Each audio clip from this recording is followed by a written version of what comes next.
Hi there, Chris here from IELTS Advantage with another week and another mini course. So one of the most effective ways to improve your overall IELTS scores is to improve your grammar. Grammar accounts for 25% of your total writing mark, 25% of your total speaking mark, and it's also important for reading and listening as well. So in order to help you guys as much as possible, what we're going to do this week is we're going to do a 3-day mini grammar course. So let's have a look at what we're going to be doing this week.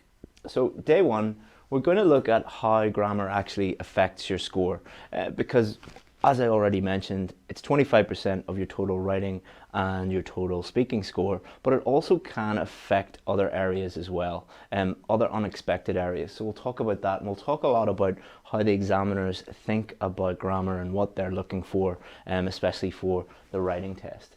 And we'll also talk about a lot of myths surrounding grammar. So we'll talk about mistakes and how that affects your score, structures, tenses, complex sentences, simple sentences, all of those different things, because there's a huge number of myths surrounding grammar, as there are in other parts of the test as well. So in order to understand what to do, you need to understand what not to do first. So we'll be looking at that today. Day two, we've got a lot of requests for help with simple versus complex sentences. What is the difference between those? How do you make complex sentences? How do they affect your score? So we'll be looking a lot about that. Not tomorrow, Wednesday. So Wednesday at midday on Facebook here, we'll be having a look at that live. And then on day three, which is Friday at about 11 a.m., we'll do it a little bit earlier on Friday, we're going to look at a grammar improvement plan. So this is a plan that you can use at home for free by yourself, and you can work on improving your grammar. So we'll give you that. It's a very simple strategic plan that you can use. So we'll give you that on Friday. Okay, so without further ado, let's have a look at how grammar actually affects your score. So it's 25% of speaking, 25% of writing. Let's have a look at writing. So here we have task achievement, 25%, coherence and cohesion, 25%, lexical resource, which is vocabulary, 25%, and grammatical range and accuracy, which is 25%. So these are the things that the examiners are going to be thinking about when they're looking at your task 1 and task 2 writing. So a very, very common thing that we see is a student might have band 7 task achievement. They've answered the question pretty well. Their coherence and cohesion is at around a band 7, and their vocabulary is at around band 7. What we see a lot is with grammar, it might be at a band 6. So what a lot of students think is, if I get these 3 at a band 7, it doesn't matter if my grammar isn't that good, because I'm going to get a band 7 overall. Wrong. That's probably not going to happen. Let me explain why that probably will not happen. So if you are getting a band 6 for grammar, that means you're making a lot of grammar mistakes. Like pretty much every sentence has some sort of grammatical error in it. And what happens is, if you're reading someone who is at a band 6 level, their writing is quite difficult to understand because there are many grammatical mistakes in it. There could be some major mistakes, but there's going to be a lot of small mistakes there. So what happens is, someone who is at a band 6, their coherence and cohesion, it can actually cause your coherence and cohesion to drop down to a band 6 as well. Why is that? Because coherence means, can you read the essay or can you read the task 1 response and understand what it's saying? Is it clear? Is it easy to understand? If your grammar is at a band 6, it can cause the essay to drop down. Also, if your grammar is poor, you can also start making a lot of vocabulary mistakes. All right, so if you don't understand how the word operates in the sentence, then it can lead to even more grammar mistakes. Sometimes it can also lead to the examiner looking at your task 2 or your task 1 response and just not knowing whether you answered the question or not because of grammatical errors. That's rare. More common is these two. So it's very common for grammatical range and accuracy to cause people to get a 6.5 overall, because they're getting a 6 for grammar, but then it might bring one of these two or both down to that level. So that's one of the reasons why 6.5 is a very, very, very common score. And there could be many, many reasons for that, but for a lot of people, it is related to grammar. So that's what we're going to work on this week to help you, because if your grammar is going to go up to this level, then you're more likely to be getting a 7 or above. If you want to get a 7, you should be aiming for all of these across the board to be at a 7, because you don't know what's going to happen on exam day. If you want a band 8, aim for all of them to be at a band 8.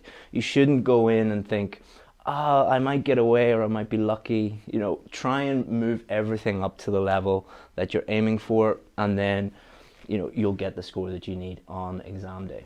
So, what are the examiners looking for when it comes to grammar? It's really important that you understand this. Hopefully this is quite clear. I've made this like a seesaw, all right? So I'm sure in playgrounds where you live, you have, you know, one kid here and one kid here, and it's like a little seesaw, and it goes like this. This is here for a reason. So the examiner is looking for two principal things, and they're related, all right? And that's why we have the seesaw. One is range, so range of structures, range of tenses, range of complex sentences, range, you know, simple sentences, complex sentences, compound sentences. So that's one of the things that they're going to be looking for. However, the other thing that they're going to be looking for is accuracy, all right? How many mistakes are you making? One of the ways that they will look at that is error-free sentences. An error-free sentence is exactly how it sounds, is a sentence with no grammatical errors in it, completely free of any errors whatsoever related to grammar. And the more error-free sentences you have, in general, the higher the score that you're going to get. But why do we have this seesaw? Why is there a relationship between this? Because what happens to a lot of students, and the reason why they get a band 5 or a band 6 for grammar, is they put too much emphasis on range. So they try and really increase the complexity of their sentences, include lots and lots of complex sentences and complex tenses and a huge wide range of tenses and structures and everything. And when they try and do that, their accuracy goes down, all right? So it doesn't matter if you have this massive wide range of tenses and complex sentences and structures, if you're making lots and lots and lots and lots of mistakes. So in general, as students try and increase complexity, their accuracy will go down. And that's why we have the seesaw here. And the interesting thing about this is, for most students, there's nothing wrong with their range. Because as you write an essay, you're going to be using a variety of structures and a variety of tenses and a mix of simple and compound and complex sentences. That normally takes care of itself. What the thing that students really struggle with, and the reason why like 95% of students fail to get the score they need in grammar, is because of accuracy. Just making too many mistakes. And this is the thing that's very obvious whenever you get, you know, a student's work. You look at it, you'll just see mistake, mistake, mistake, mistake, mistake, mistake, and it's impossible to give them a high score for grammar and a high score overall if there are mistakes in multiple mistakes in nearly every sentence that they have. If you're looking for a 7 or above, you should be aiming for the majority of your sentences, so more than 50% of your sentences should have no grammatical errors in them whatsoever. And by trying to focus on range, you're making that really, really, really difficult, you know. So that's something to bear in mind, and something that is the key to understanding how to improve your grammar is this diagram. So let's talk about myths, all right? And there's a car here for a reason, all right? So if you do your driving test in the UK, I don't know what it's like in different countries, but in the UK, I think you're allowed to pass the test. It's less than, is it 16 minor faults? Is that correct? 16, yeah. So you can make less than 16 minor faults on the driving test. A minor fault is something like not checking your mirror or crossing your hands or something like that. And no major faults. So a major fault would be speeding or not looking at a junction, something like that. And this is not exactly the same, but very, very, very, very close to how the IELTS test is marked in terms of grammar. Myth number one, your grammar must be perfect. That's wrong, all right? In order to get a band 7, you can actually make quite a few small grammar mistakes. In the same way that if you were doing the driving test in the UK, you could make like 15, how many did I make? 9, I think. I think I had 9 minor faults and I still passed. No major faults, which we'll get onto in a second, but it's very, very similar to the IELTS writing test, and especially the speaking test. In the speaking test, you can make quite a few grammatical errors and grammatical mistakes and still get quite a high band score. Now, does that mean that you can make, you know, lots and lots and lots of mistakes and still get a high score? No, but IELTS realize that you are an English learner. You will make mistakes. Even someone at a band 9 does make little mistakes from time to time. They're just slips, but they are there. So often you will show a student a really good essay, like a band 9, band 8 essay, and they'll look at it and they'll see a couple of small mistakes and they'll say, oh, that's terrible, they made a small mistake, that's a band 5. That's not the way to think about it, especially for the speaking test. If you try and be perfect, your fluency is going to really suffer and you won't be able to actually speak because you will be thinking of the perfect sentence and it will just destroy your fluency. With the writing test, if you are trying to aim for perfection, you're never going to get there. Even a band 9 student is never really going to get perfect grammar. You're not aiming for perfection. You're aiming to use grammar as a tool to help you clearly communicate through writing. So don't aim for perfection. Try and improve your grammar as much as you can and minimize mistakes as much as you can, but only as much as you can. Remember this little analogy for the driving test. And you should also try and avoid major grammatical errors. So what are major grammatical errors? Major grammatical errors are errors that stop the reader or the person listening understanding what you mean. Smaller grammatical errors like countable, uncountable nouns mistakes, preposition mistakes, article mistakes, they can all count up. But if you're only making a couple of them in your whole essay, or a few of them during your whole speaking test, not such a big deal because they don't affect communication. Myth number 2, you must use as many different structures as possible in order to get a high score. This is not true, all right? So again, using the analogy of the driving test. When you're doing the driving test in the UK, they take you out onto public roads and you're going to be turning left, you're going to be turning right, you're going to be going down two-way roads, one-way roads, you're going to be at T-junctions, you're going to be at level crossings, you're going to come across a whole range of different scenarios.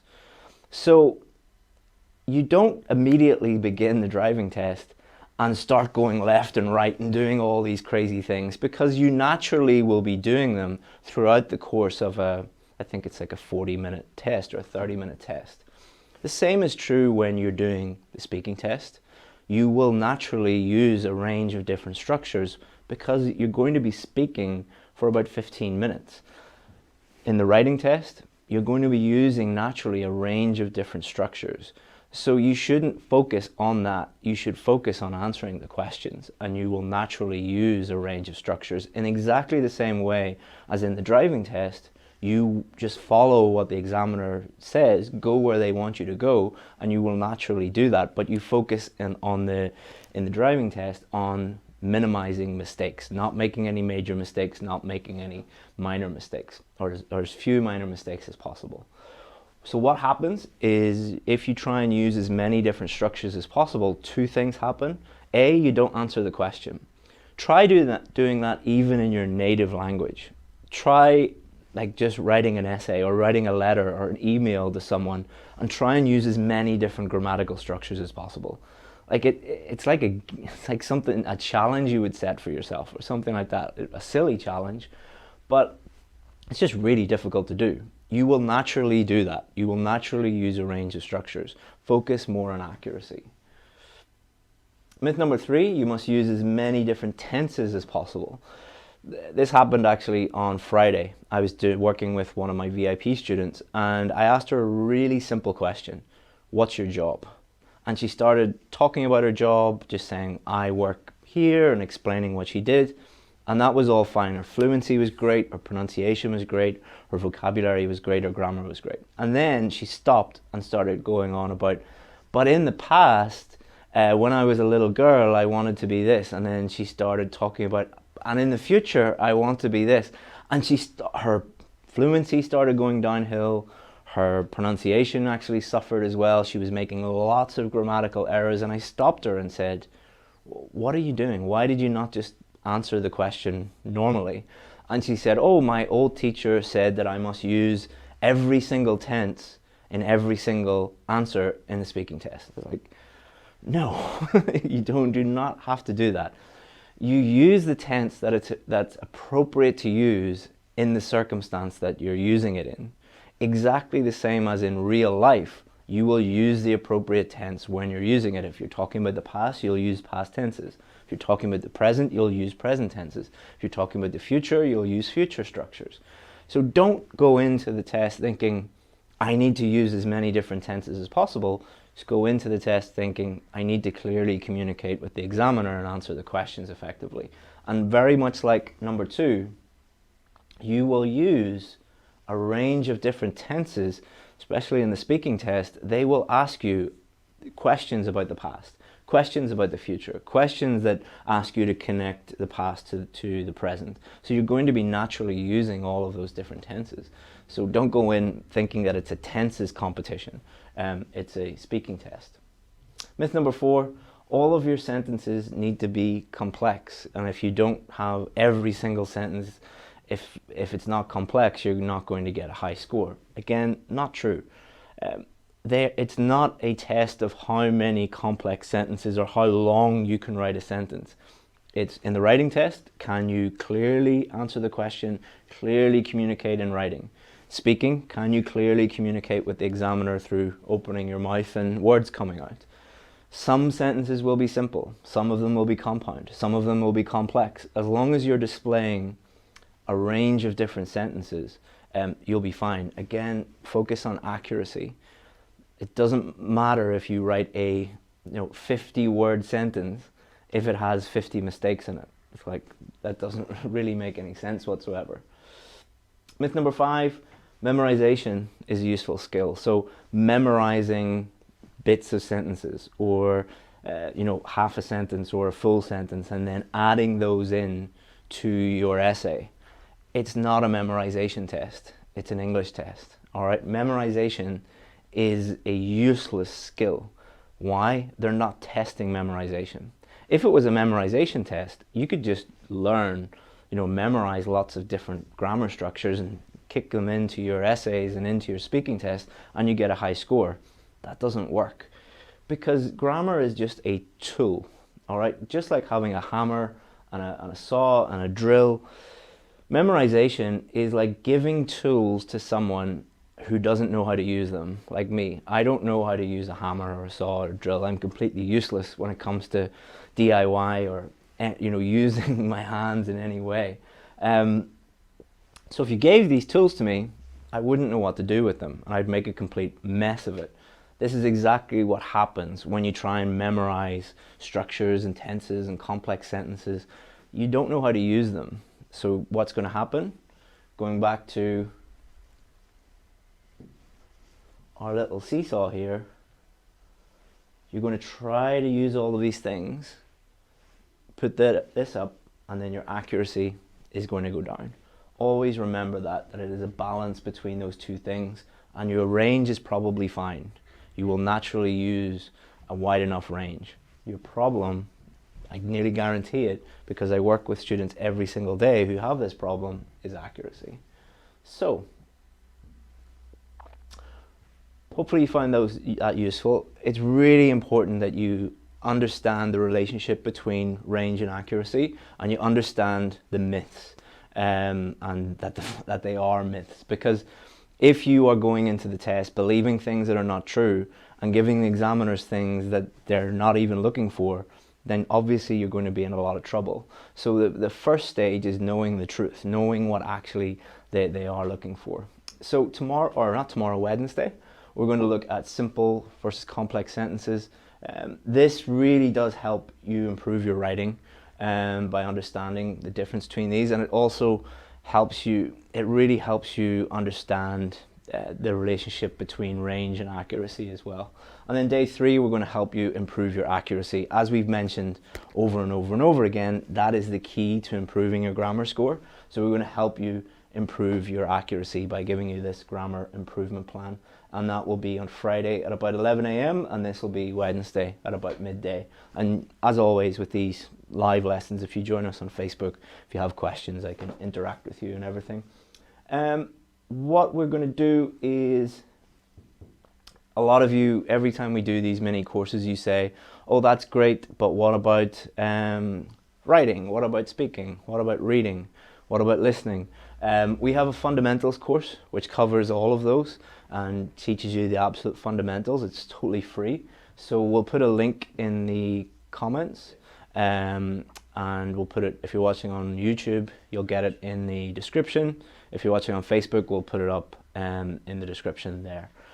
If you need help, comment help in the comments, and we will get in touch with you and try and help you out as much as possible. And if you need any help, you can email us.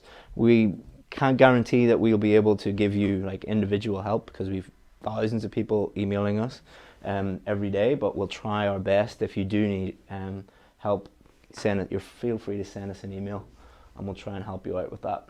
All right, so I'm going to take my broken phone. I dropped my phone. You can see that the glass is broken. And see if you guys have any questions about grammar. Every time we put up like myths or things that a lot of people think are true but they aren't actually true, we'll get a lot of people disagreeing with us. That's totally fine. Feel free to disagree as much as you want, and I'm happy to answer any of your questions or anything like that.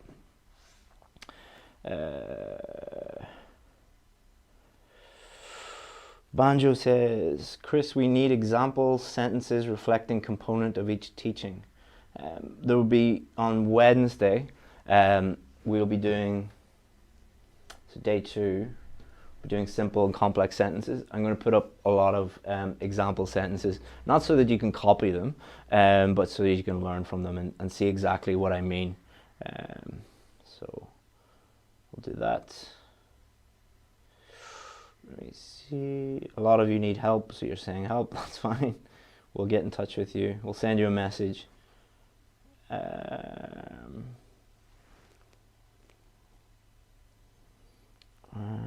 if you have any questions, feel free to put it in the comments. And we'll get back to you if we have time.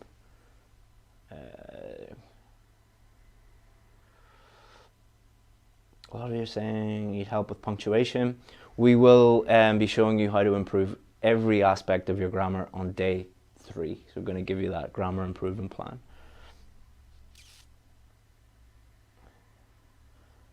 So can you help me start preparation? Yeah, send me an email or comment help and we'll get in touch with you. We've got a lot of free resources that we can just send to you and you can use those for free, or we have paid services as well. So send us a message and we'll figure out what's the best thing for you. Mariam, how many complex sentences we need to write to get a band 7? That's the wrong way to think about it. You shouldn't go into the test thinking, I need to write X number of complex sentences, because you're just making it way more difficult than it needs to be. You shouldn't go in thinking, I need to write this number of anything, because you're making it way more difficult, and it's a very unnatural way to write anything. So you should go into the test thinking, principally, I need to answer the question, and I need to use grammar in a way that is clear and is accurate. And you will naturally use a range of simple, compound, and complex sentences by doing that. And we'll talk more about that on Wednesday.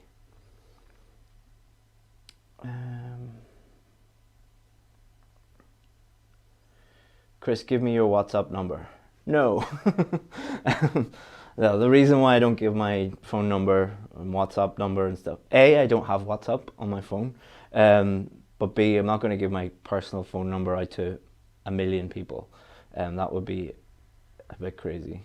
But there's my email address. That's a lot more manageable.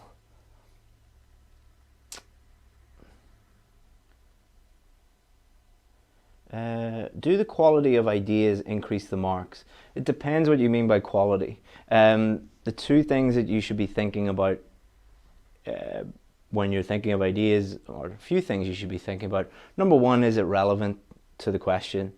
Number two, does it answer the specific question? And number three, can you develop it by explaining how it answers the question and support it with examples?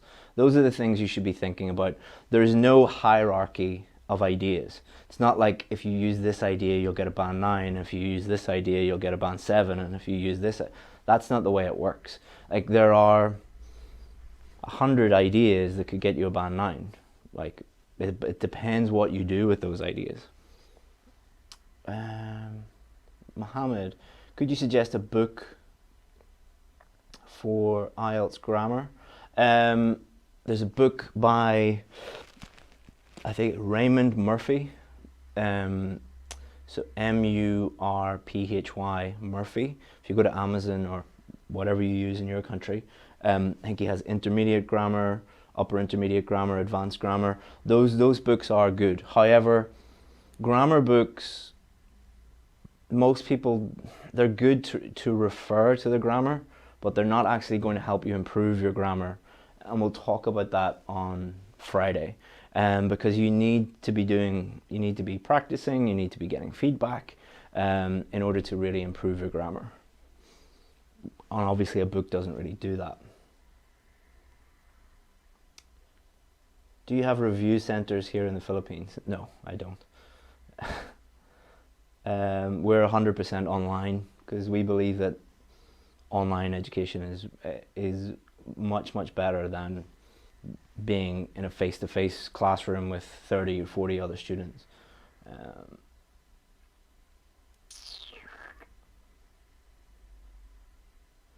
Can you create a WhatsApp group? No, I don't have WhatsApp.